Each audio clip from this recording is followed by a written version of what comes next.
Donc ravi de vous retrouver. Merci d'avoir quitté les pontons de l'Orient pour rejoindre finalement les quais, les anciens quais de la halle Freycinet ici à Paris, pour nous parler de performance dans le domaine de ce qu'on appelle la voile hauturière, la course au large. Pierre-Louis, tu es skipper d'un classe 40, donc c'est une catégorie de bateaux qui fait notamment des courses transatlantiques, mais pas que. On va voir qu'il y a une grande variété de courses en équipage, en double et en solitaire. Un parcours assez classique dans la voile, mais une performance qui est remarquable cette année, si je ne me trompe pas. Oui, tout à fait. Bonjour à tous, merci de nous avoir invités.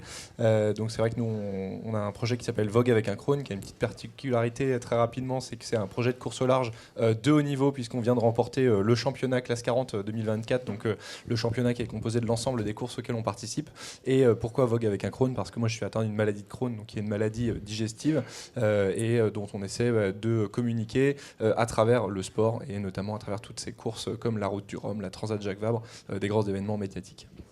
Et tu es accompagné de Valentin Le Pivert, qui travaille avec toi depuis 5 ans, qui, après des études en météorologie et en data science, s'est spécialisé sur la performance pour les bateaux de voile. Enfin, les bateaux de course, pardon. Oui, bonjour. Du coup, moi, c'est Valentin. Je travaille pour Candé Marine et on est spécialisé dans l'analyse de performance pour l'ensemble des voiliers de compétition. Donc, ça passe par les bateaux de Pierre-Louis, mais peut-être aussi ceux du Vendée Globe que vous connaissez, qui est en cours actuellement. Et donc, l'idée, c'est de les aider à être de plus en plus performants et d'utiliser 100% du potentiel du bateau. Alors, je pense que pour parler de performance dans la voile et dans la course au large en particulier, c'est intéressant quand même de comprendre quels sont les enjeux et comment toi, tu gères la performance du bateau. Il y a ton talent, il y a le potentiel du bateau, mais il y a de multiples facteurs.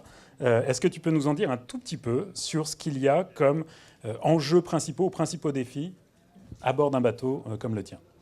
Oui, tout à fait. Donc nous, on fait un sport qui est donc de la course au large.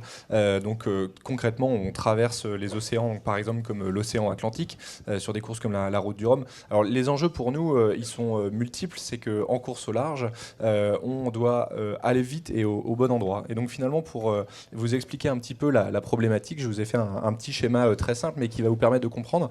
C'est-à-dire qu'en bateau, contrairement à une voiture par exemple, le chemin le plus court n'est pas toujours le plus rapide. Donc en fait, à chaque fois qu'on va se poser des questions sur par quel chemin il faut passer pour aller d'un point A à un point B, on va se poser cette question de ce fameux compromis. En fait, la voile, ce n'est qu'un compromis entre le cap et la vitesse.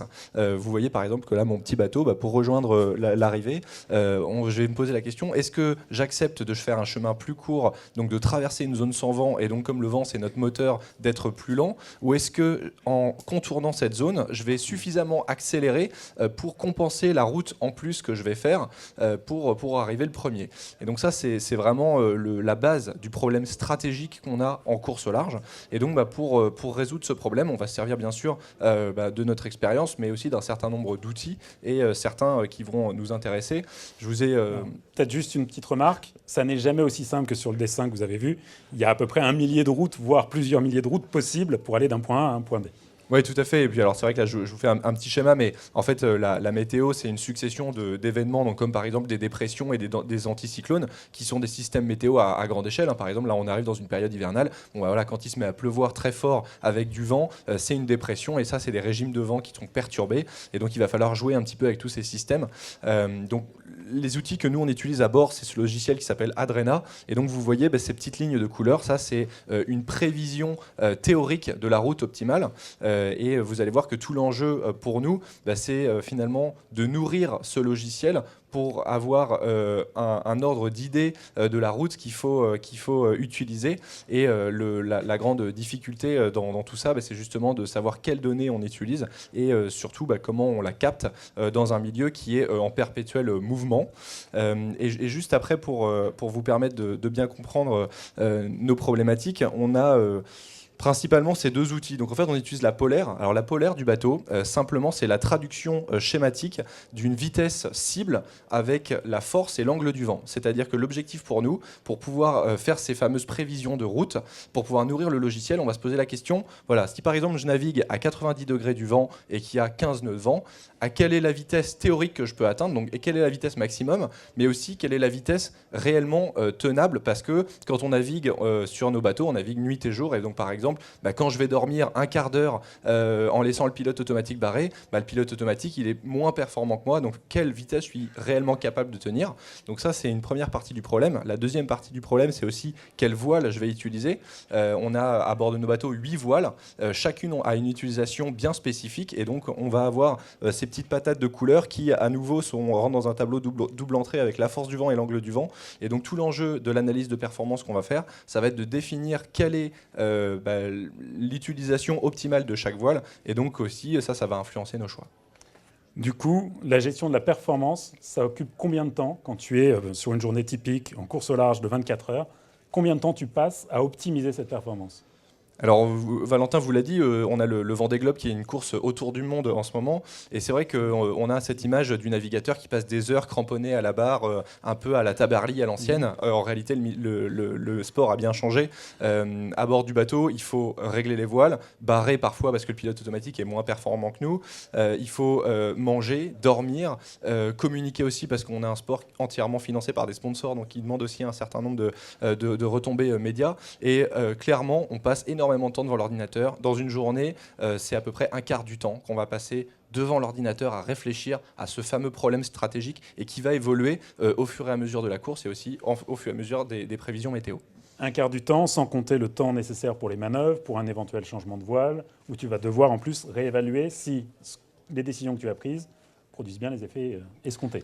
Oui, tout à fait. Après, c'est toujours la différence entre la prévision théorique. Donc, nous, on va télécharger des fichiers météo qui viennent de diverses sources et après comparer avec les situations réelles. Et en fait, ce qu'on voit bien, c'est que malgré déjà toute la performance des modèles numériques météo et de prévision, à la fois, il y a des moments où on est bluffé parce que c'est très, très précis et d'autres moments, on s'arrache les cheveux parce qu'on est tellement habitué à avoir quelque chose justement de très performant que de temps en temps, on se retrouve avec des conditions très différentes de la prévision. Et donc là, il faut s'adapter. Et c'est là aussi qu'est la limite entre cette prévision et la réalité. Alors on va avoir l'occasion d'y revenir. Mais Valentin, je voulais te donner la parole pour savoir comment toi, tu peux aider à préparer tout ce travail qui est fait à bord dans les phases de développement du bateau, en amont des courses, et dans ce que tu vas pouvoir fournir finalement comme données utilisées ensuite à bord par Pierre-Louis. Donc moi, il faut savoir que en fait, j'utilise la donnée que Pierre-Louis va collecter en entraînement. Donc globalement, je reçois des fichiers CSV impossibles à lire. Et moi, je dois en tirer une information utile pour lui à bord. Donc ce que je vais faire, c'est que je vais identifier des segments en course, donc des moyennes de performance, que je vais considérer comme significatifs. Et l'idée de ça, c'est que j'ai une idée réelle de la vitesse du bateau à partir de ces segments, dans toutes les forces de vent. Et à partir de là, je vais essayer de construire un guide d'utilisation du bateau. Donc dans une force de vent, il y a une vitesse à atteindre. Il y a une gîte du bateau. Donc le gîte, c'est comment le bateau est incliné. Il y a une voile à utiliser dans des conditions, il y a des ballasts, donc c'est des réservoirs d'eau qu'on peut remplir ou vider. Et moi, l'idée, c'est à terme, en utilisant toutes ces données, en ayant collecté de la donnée dans toutes les conditions, avec plusieurs configurations de bateaux différentes, de trouver le réglage optimal pour lui livrer un carnet d'utilisation du bateau. Et donc, ça passe par construire ces patates de couleurs pour dire quand est-ce qu'on va utiliser la meilleure voile en fonction des conditions, et par donner ces tableaux de vitesse du bateau. Merci. Ce travail-là, il est fait en partie à la construction du bateau avec les architectes, mais ce que je comprends, c'est qu'il est énormément enrichi en fait dans toutes les séances d'entraînement et dans des briefings de chacune des courses précédentes. Oui, en fait, les architectes, quand ils construisent le bateau, ils ont des programmes de simulation numérique qui vont déjà donner une idée de à quelle vitesse est censé aller le bateau, etc. Mais comme tout programme de simulation numérique, il y a toujours des défauts, on n'arrive pas à résoudre explicitement l'ensemble des facteurs. Et du coup, nous, ça, c'est notre première base de travail qu'on va enrichir avec de la donnée collectée à bord pour améliorer ce premier guide d'utilisation et en avoir un qui correspond réellement aux performances réelles du bateau sur l'eau. Ça veut dire qu'il y a des outils spécifiques que tu as dû développer pour la course au large ? Un des vrais problèmes qu'on a en termes d'outils, c'est qu'on est un marché de niche où il n'y a pas grand-chose et il faut arriver à aller chercher les segments qui vont nous intéresser. Donc il faut pouvoir segmenter, qualifier le segment. Donc ça va se faire beaucoup en collaboration avec Pierre-Louis pour savoir si le segment est d'intérêt ou pas. Et on va avoir un vrai problème sur la qualité de la donnée, où en fait, sur le bateau, on a un point de mesure qui est en tête de mât, qui va donner la force du vent. Mais en fonction des conditions météorologiques du jour, on peut avoir très bien 15 nœuds de vent en tête de mât et 0 nœud de vent sur le pont, comme on peut avoir 15 nœuds de vent en tête de mât et 15 nœuds de vent sur le pont. Donc en fait, la qualité du vent et la qualité de la donnée fait que ça peut être compliqué, en tout cas, de comparer l'ensemble des navigations. Et c'est là où ça demande beaucoup d'expertise humaine et de discussion avec le skipper pour arriver à comprendre si c'est utile ou pas pour construire notre guide d'utilisation du bateau. Un classe 40, c'est 12 mètres 50, 13 mètres à peu près. Et je crois que c'est un mât qui dépasse les 20 mètres, en fait. Ouais, 19 mètres, de 19 tirant mètres. d'air.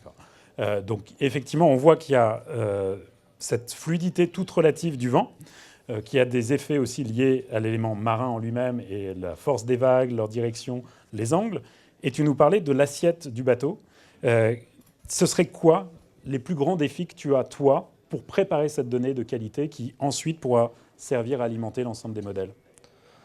Pour moi, le plus grand défi, du coup, les paramètres externes comme les vagues, on a des fichiers météo qui nous permettent de les télécharger, mais qui ont, idem, comme tout fichier météo, des problèmes de résolution, par exemple, proche des côtes.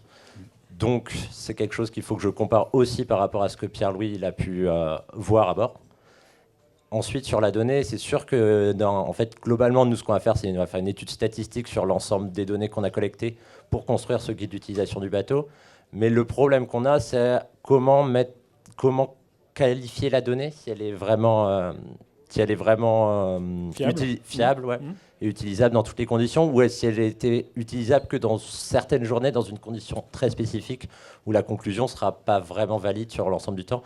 Et c'est là où il y a toute une expertise qui se fait entre Pierre-Louis, moi, son ressenti, parce que c'est aussi un capteur à bord. Ça m'intéresse justement de savoir comment toi, tu utilises à bord effectivement ces informations et comment tu les interprètes, t'appuies dessus ou choisis parfois de t'en affranchir. Oui, exactement. Vous avez bien compris que nous, on évolue dans un milieu naturel où finalement la qualité de la donnée est parfois aléatoire et où finalement tout ce travail qu'on essaie de faire de façon rigoureuse vient aussi parfois se confronter à la réalité d'un milieu qui est naturel, qui est changeant. Parfois, voilà, au milieu de l'Atlantique, vous avez une prévision qui vous dit il y a du vent et en fait, vous vous retrouvez au milieu d'un lac, il n'y a pas de vent et je peux dire que là, on s'arrache les cheveux. Donc, en fait, nous, l'enjeu à bord du bateau, c'est d'une part de faire le lien entre ce travail qui reste très théorique pour essayer d'avoir ce manuel d'utilisation du bateau. Et en fait, l'objectif quand je suis sur le bateau, c'est par exemple, dès que j'ai passé une bouée, de me dire, OK, là, le prochain objectif, il est à tel azimut, donc à tel cap, et de regarder mon ordinateur, de dire, bah voilà, selon tout le travail qu'on a fait, là, c'est telle voile qu'il faut préparer. Donc ça va m'aider aussi à anticiper aussi quel matériel il faut prévoir. Ça va nous permettre de faire cette prévision de route. Et encore une fois, là, on a parlé de quelle voile utiliser, mais finalement, ce travail de données, il est infini. Par exemple, on vous l'a dit, nous, en ce moment, on est en train de s'interroger beaucoup avec Valentin sur les angles qu'il faut avoir. Sauf que l'angle, vous avez un angle latéral, un angle longitudinal, et la particularité de notre bateau à nous, c'est qu'il a une coque, une carène un petit peu arrondie, et donc on a le sentiment que cette donnée d'angle, elle est très importante. Et donc, à chaque fois qu'on va déplacer le matériel dans le bateau, par exemple, si j'avance le matériel d'1,50 m dans mon bateau, il faut qu'on ait, nous, la rigueur de le noter pour qu'ensuite Valentin il puisse en tirer des conclusions et qu'à terme on puisse se dire quand on est dans telle condition, à tel angle de vent, avec tel état de mer, et le matériel c'est dans telle zone du bateau qu'il doit se trouver. Ce qui se joue là, c'est d'optimiser la surface mouillée, la limiter pour limiter les frottements et la résistance à l'avancement du bateau. Oui, tout à fait. Alors, ce qu'on appelle la surface mouillée, c'est la partie de la coque qui est immergée. Donc, quand le bateau va prendre de l'angle, on va réduire cette surface en contact avec l'eau qui est forcément un frein. Et donc, ça, c'est vrai donc, pour l'angle. C'est vrai aussi pour les ballasts, ces cuves qu'on peut remplir d'eau de chaque côté qui sont compartimentées. Et vraiment, l'idée, c'est d'essayer de créer ce manuel d'utilisation du bateau qui va nous servir à aller vite, à aller au bon endroit, parce qu'on a bien compris que c'est ça qui va permettre d'avoir une idée réelle de la vitesse du bateau et donc de savoir si la route prévue par le logiciel, qui n'est qu'une aide, parce qu'on a vu que la donnée, elle n'était pas toujours assez fiable, va nous permettre de trouver le meilleur compromis entre le cap et la vitesse. Valentin, d'après toi, on en est où aujourd'hui du potentiel de performance apporté par l'IA sur la base de toutes ces données que vous avez fait l'effort de collecter? Du coup, nous, actuellement, dans la façon dont on travaille, il y a peu d'IA. Je vais dire qu'on fait plutôt des études statistiques globales. Et donc, le problème de ça, c'est qu'on est incapable, pour l'instant, on n'a pas de solution technique, on n'apporte aucune solution technique qui permettrait d'extrapoler. Donc là, on pense au Vendée Globe, les skippers, ils ne se sont pas entraînés à côté de l'Antarctique. Donc, il y en a potentiellement plein qui ne sont jamais allés naviguer dans 6 mètres de mer dans le Grand Sud. Et donc là, il faudrait pouvoir extrapoler ces données-là, donc avoir un logiciel capable de comprendre la performance et éventuellement de la donner en direct, qui serait de l'intelligence artificielle. Et c'est ce genre de défi ou d'outils technologiques qui servirait beaucoup à la performance des bateaux, en tout cas actuellement. Et tous les deux, là, si vous deviez évaluer déjà le gain de performance apporté par tout ce que vous avez fait l'effort de documenter, on parle de combien ? Alors c'est difficile de le quantifier. Par contre, moi je peux vous donner un ressenti parce que à la fin ça reste une histoire de ressenti. Nous sur notre bateau, ça fait des années qu'on travaille avec Valentin, donc déjà on a une sorte aussi de façon de travailler. Et justement, dans cette rigueur de noter chacun de ces éléments, le fait d'avoir ces données, notamment la polaire, ça va vraiment nous permettre d'avoir une route proposée par le logiciel de navigation. Et finalement, nous, on a le sentiment globalement de faire plutôt les bons choix, et on est vraiment convaincu que ce travail, un petit peu de fourmi qu'on fait, parce que vous imaginez bien que c'est des heures et des heures de captation de données et de rigueur de débriefing. En fait, c'est ça qui permet aussi, quand il y a deux choix, parce que ça reste un grand échiquier, en fait, ces courses-là, quand il y a deux choix, globalement, on est souvent plutôt dans le choix gagnant, même si après la météo peut toujours évoluer, mais on est vraiment convaincu que ce travail-là, c'est ça qui permet aujourd'hui de performer, de faire les bons choix. Et c'est aussi pour ça que cette réussite et cette victoire sur le championnat cette année, on la partage aussi avec Valentin, parce qu'on est convaincu que c'est aussi le fruit de notre collaboration. Alors, on n'aura pas de chiffres précis, mais on a déjà un premier retour. Ça marche puisqu'ils ont remporté le championnat. On va suivre avec intérêt tes prochaines courses en équipage, je crois, le Fastnet en 2025, puis en double la Transat Jacques Vabre. Tout à fait. Et ensuite la Route du Rhum en solitaire en 2026 ? En 2026, exactement. Merci à tous les deux. C'était passionnant, mais on est obligé de Merci de votre s'arrêter là. attention.